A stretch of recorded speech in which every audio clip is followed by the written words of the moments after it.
Hi viewers, welcome to ProTalk Academy. If you're yet to subscribe to our channel, please do so and hit the notification icon in order to receive updates on our new videos. Today we're going to look at the centroid of areas, and we will define centroid as the center point of an object. It is also the geometric properties of a line, a surface, or volume. It also represents the central point of the line, a surface, or a volume. So importance of centroid is that we use them in stress and deflection analysis.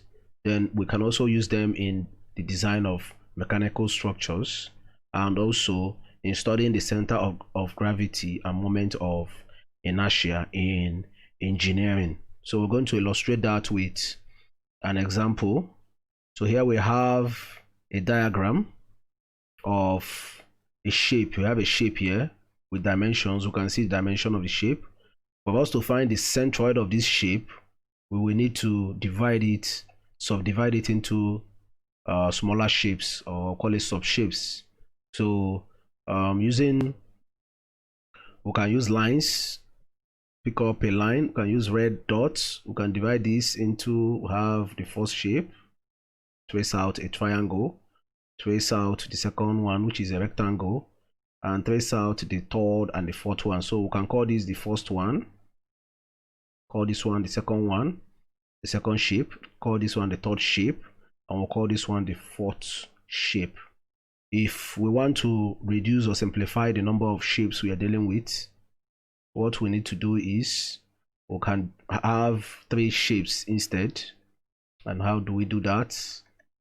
We will pick up shapes. So what we have here, we have this one is the first shape. We have the first shape, or this is the second shape, and this one is the third one. So we'll call this the first, number 1, number 2, call this number 3.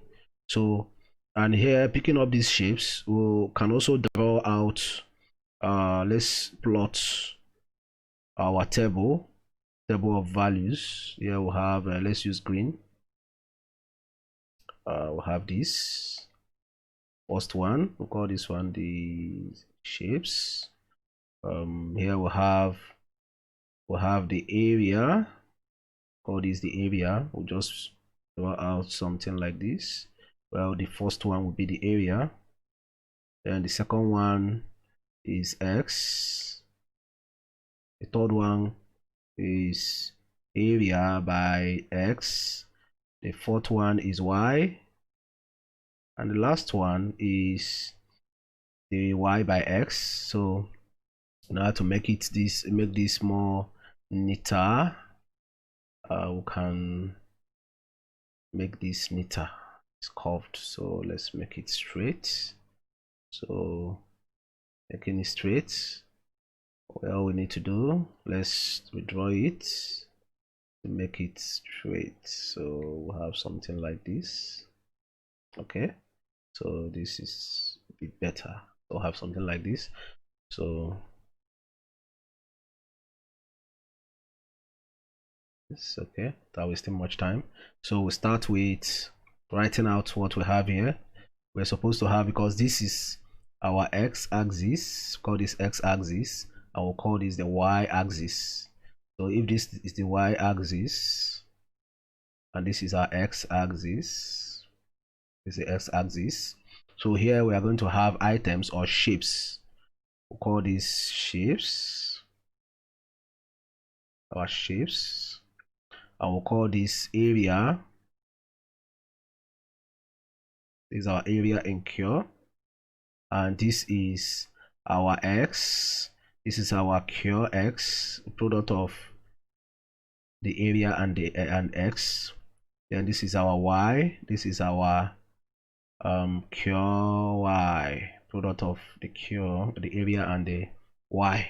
So here we have 3 shapes, so we're going to bring them out. We'll have shape 1, shape 2, and we'll call this shape 3. So have 3 shapes.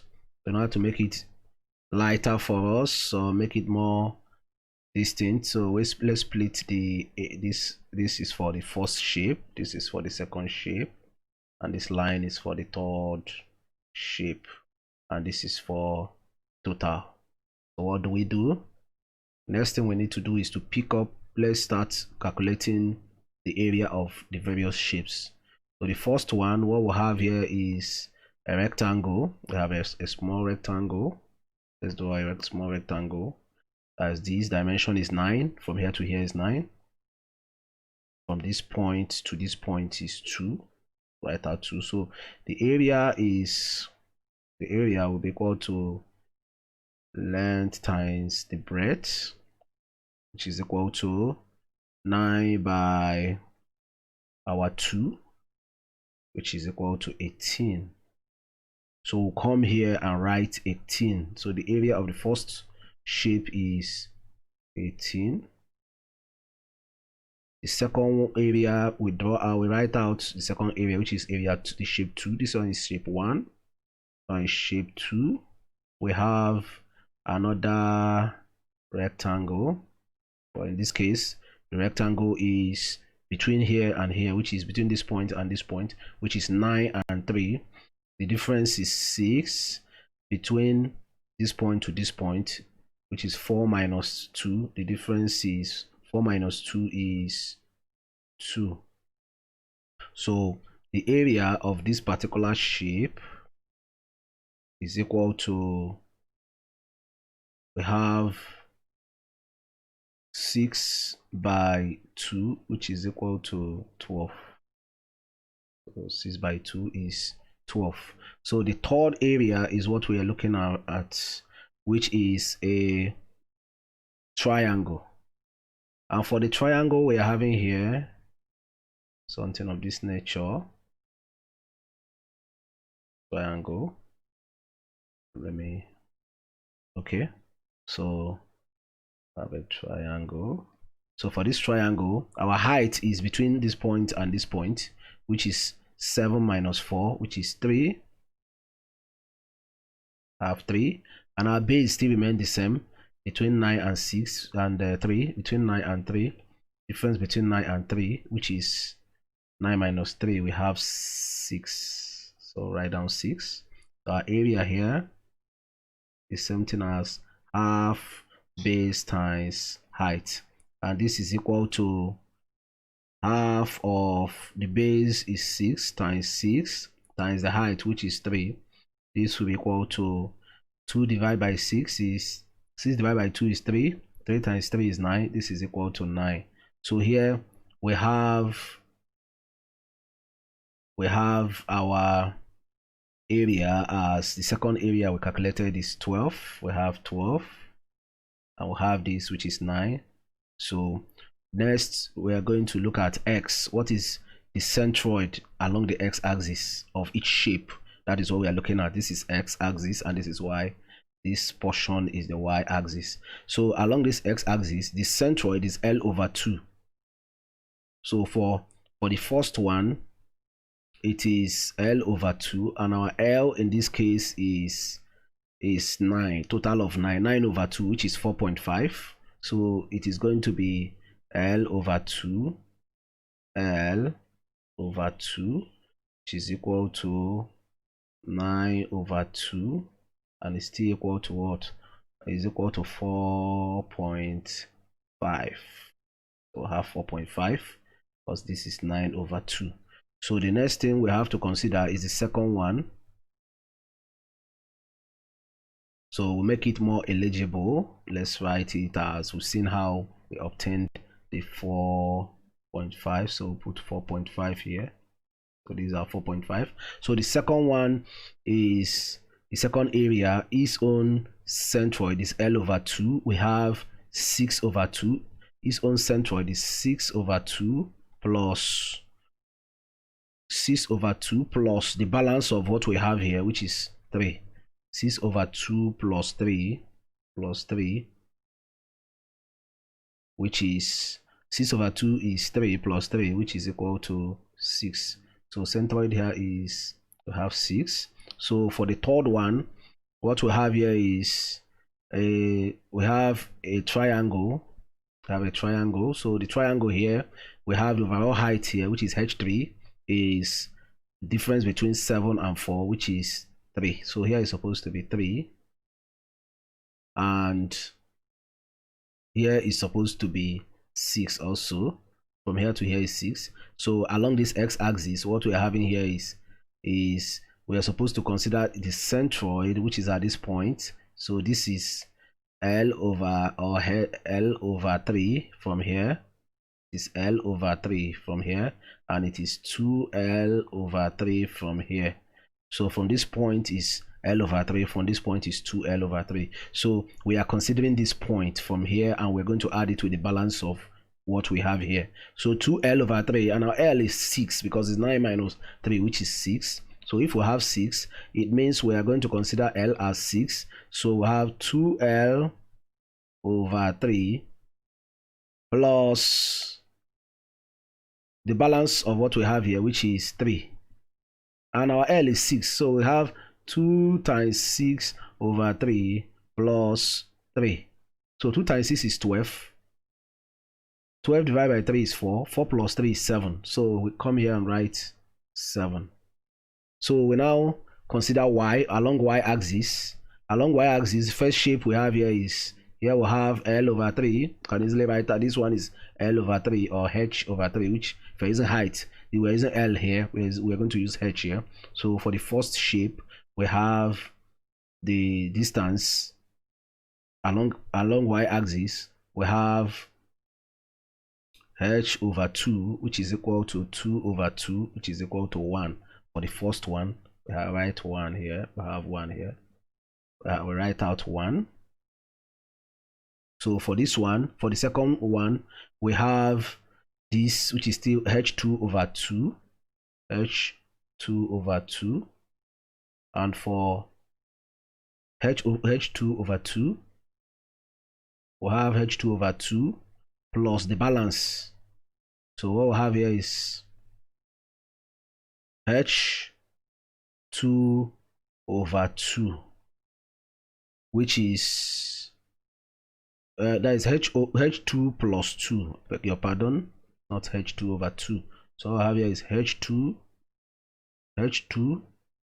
no, sorry, all we have here is, we are supposed to have is h2 over 2 plus the balance of 2, because this is h2.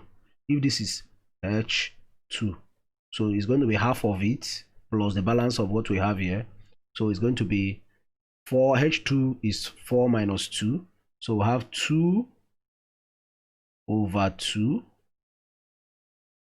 is h2 over 2 plus the balance of what we have here plus 2. So it's going to be equal to 3. So what we have here is, we have 3. So for the last one, we have our triangle here. This triangle is centroidal distance. I've already defined it before. The h is 3. So, and it is from this point, the centroidal distance from this point is to this point, talking about h over 3, which is 3 over 3. So we're going to have this own as h3 over 3 plus the balance of from here down, which is 4. So plus 4. So what we'll have here is the h3 is 3 over 3 plus 4. So what we'll have here is equal to 5. So we'll have 3 over 3, which is 1 plus 4, which is 5. So we'll write out here, we'll write out 5. That's our centroid for the third shape along y-axis. So let us clean this so that we can be able to do other calculation. Wipe out this, so we'll have space for other calculations that we want to do.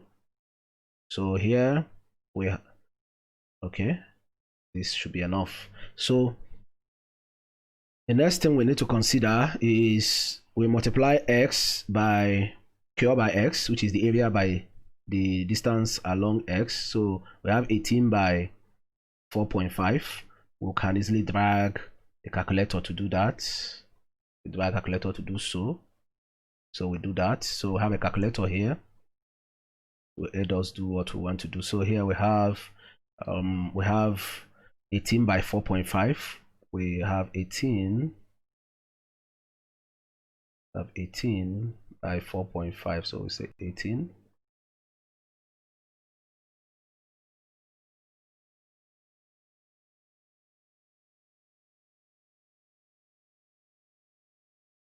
So we have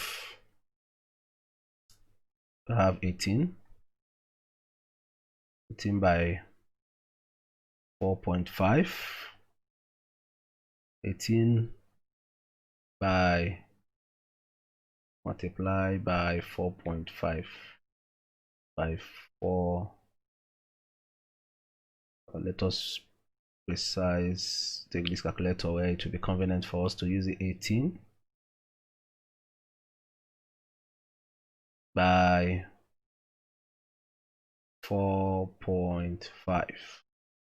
So this will be equal to 81. So what we're going to write here is 81. So write down 81. 81. So that's what we have here, 81. So for the second one, we have 12 by 6, which is 72. We have 12 by 6, 12 about this, 12 by 6. This is equal to 72. So write out our answer, which is 72 of 72. Okay, let me write it out properly. We have 72.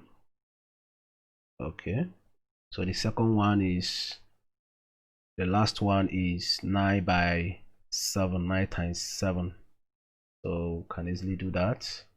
We multiply 9 by 7, 9 times 7. We'll have here is 63. So what we have, we write out 63. So this is 63. So that's what we have.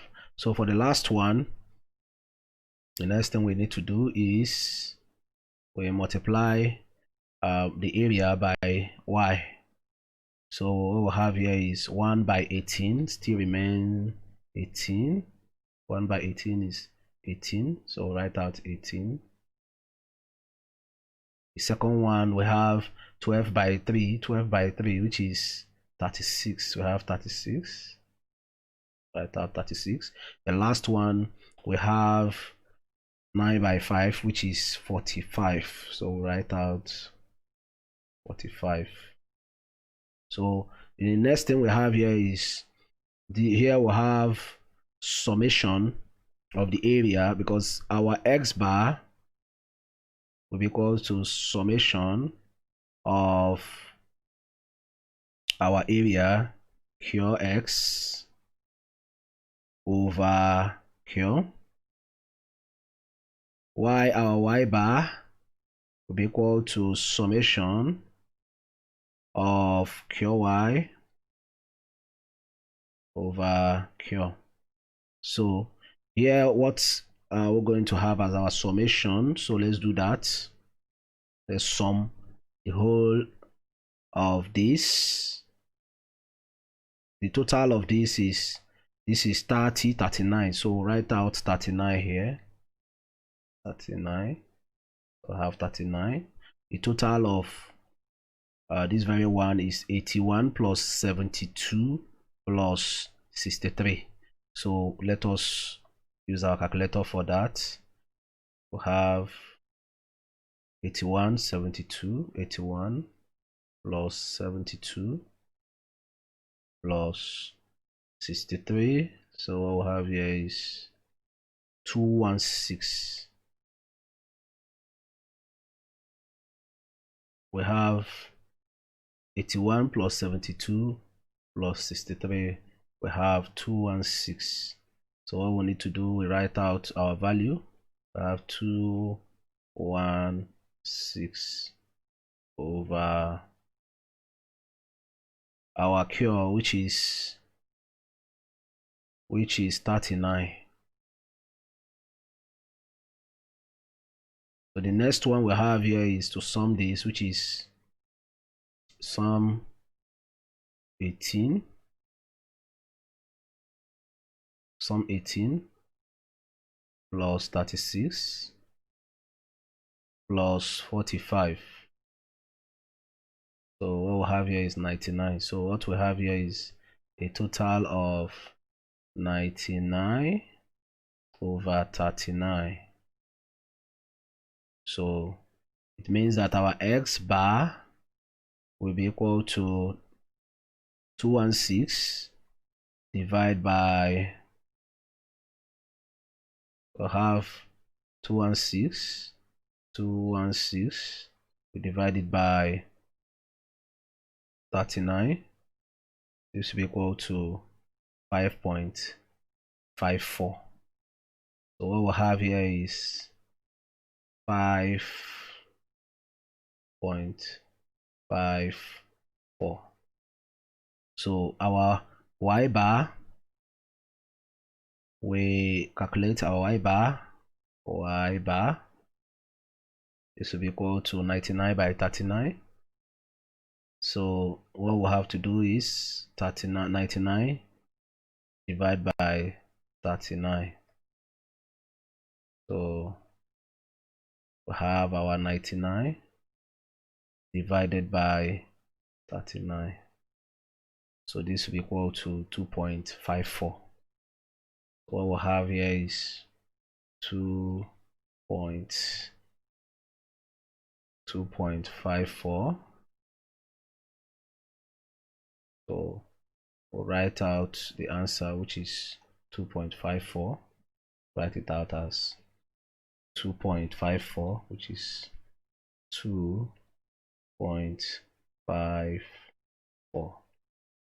So that is our value for y bar. So viewers, this is where we come to the end of today's lecture on centroid of areas. In the next lecture, we will look at more examples. My name is Engineer Obona Nnamdi. If you're yet to subscribe to our channel, please do so by hitting the subscribe button and also turn on the notification icon. If you like this video, please encourage us with thumbs up. Thanks for being with us. Bye for now.